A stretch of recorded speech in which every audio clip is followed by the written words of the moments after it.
unterstützt. Aber erfahrungsgemäß, so war es beim Vorgänger, wird hier bestimmt auch wieder der Fall sein, laufen da auch durchaus größere Karten drin. Das ist halt dann nur nicht offiziell garantiert.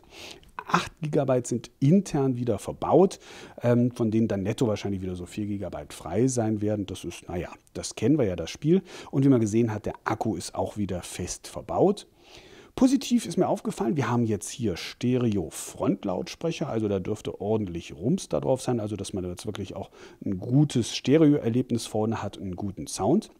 Was man auch noch wissen sollte, ist, dass man dieses Gerät jetzt nicht über den Moto Maker bestellen kann. Das heißt, das waren ja diese Geschichten, das ist hier dem Moto X vorbehalten, da gehe ich gleich natürlich noch mal näher drauf ein, dass man das Gerät individuell bestellen und konfigurieren kann.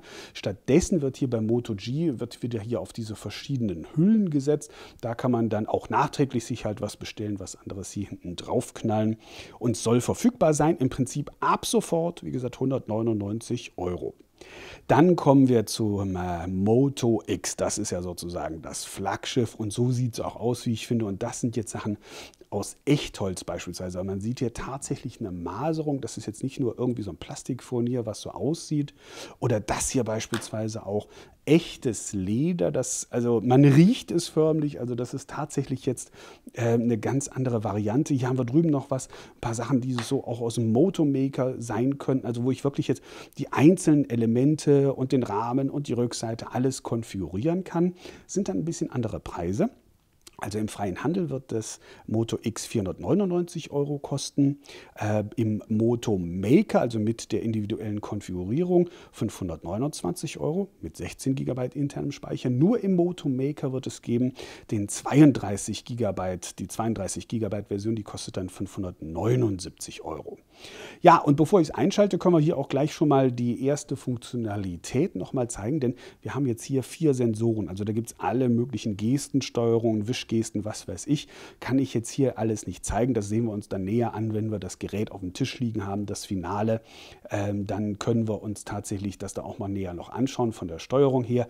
Hier jetzt an dieser Stelle nur kurz angedeutet, auch diese Sprachsteuerung, die wir auch schon beim ersten Moto X hatten, die wurde jetzt noch mal kräftig aufgebohrt, dass man jetzt beispielsweise Facebook und WhatsApp, YouTube und so weiter auch ganze Posts diktieren kann.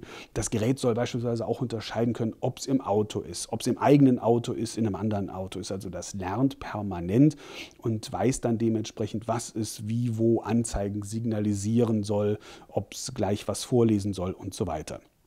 Aber kurz jetzt zum Eingemachten. Also wir haben hier außen drumherum Metallrahmen. Extrem stark gewölbt, wie man hier sehen kann. Dadurch liegt das Ding natürlich richtig gut in der Hand. 144 Gramm ist jetzt auch nicht allzu schwer, aber es ist was Wertiges. Also es gefällt mir haptisch ausgesprochen gut. Zumal wir haben hier am Rand 3,8 mm, an der dicksten Stelle hier 9,9 mm. Übrigens, wenn wir schon bei den Maßen sind, 72 x 141 mm. Also wie gesagt, es ist schon was, aber trotzdem liegt es sehr gefällig in der Hand. Also da kann man absolut nicht meckern. Das Display ist wieder AMOLED, deswegen diese extrem hervorragenden Kontraste. Das heißt also, die Pixel werden nicht von hinten beleuchtet, sondern leuchten selbst. Normalerweise beim schwarzen Hintergrund hier im Menü, also das britzelt richtig. Also eine bessere Kontraste bekommt man eigentlich gar nicht mehr hin heutzutage. 5,2 Zoll Full HD, also von 4,7 Zoll beim alten mit 720p. Das heißt, es ist nicht nur größer geworden, sondern auch die Pixeldichte ist höher geworden. Das heißt, die Schärfe hat nochmal ordentlich zugelegt. Ich hoffe, man kann das jetzt hier an diesen wirklich nicht allzu großen Schriften im Menü beispielsweise gut erkennen. Richtig schön scharf. Ja, was kann man sonst noch sagen? Es ist ein Quad-Core-Prozessor, der Snapdragon 801, also 4 Kerne, 2,5 GHz, 13 Megapixel Kamera.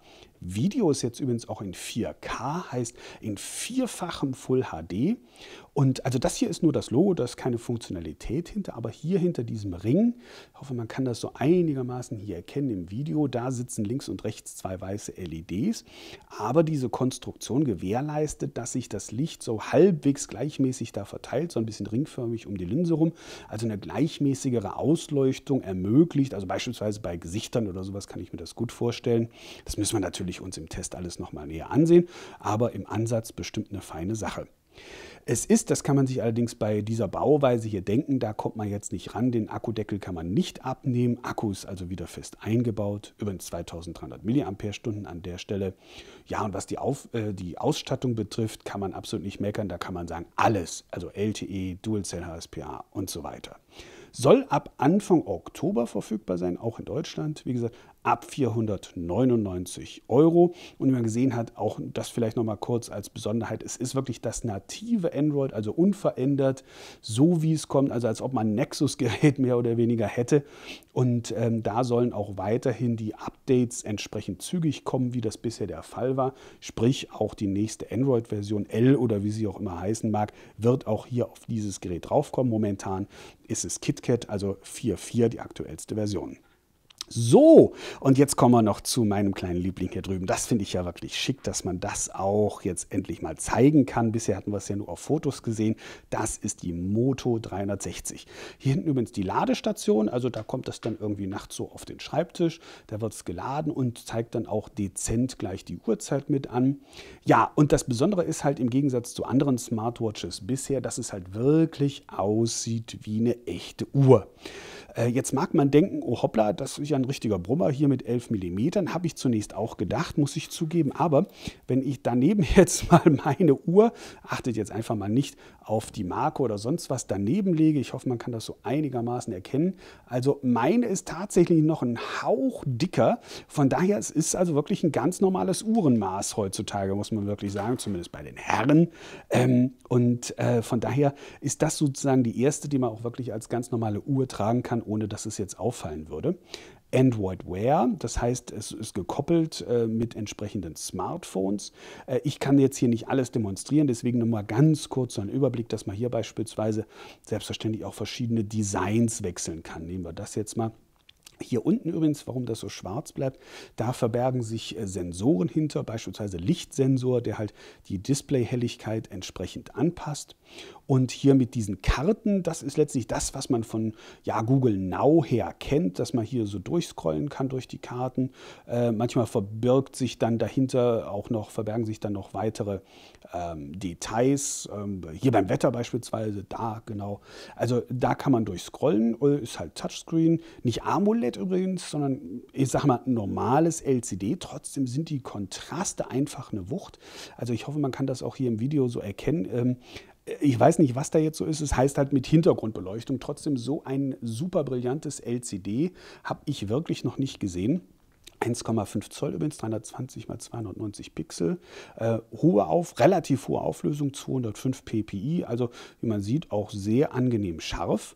Und ich kann vor allen Dingen auch über die Sprachsteuerung letztlich alles machen, was ich auch mit meinem Google Now machen könnte. Also ich könnte jetzt sagen, okay Google, wie wird morgen das Wetter? Jetzt beispielsweise. Zack, bumm.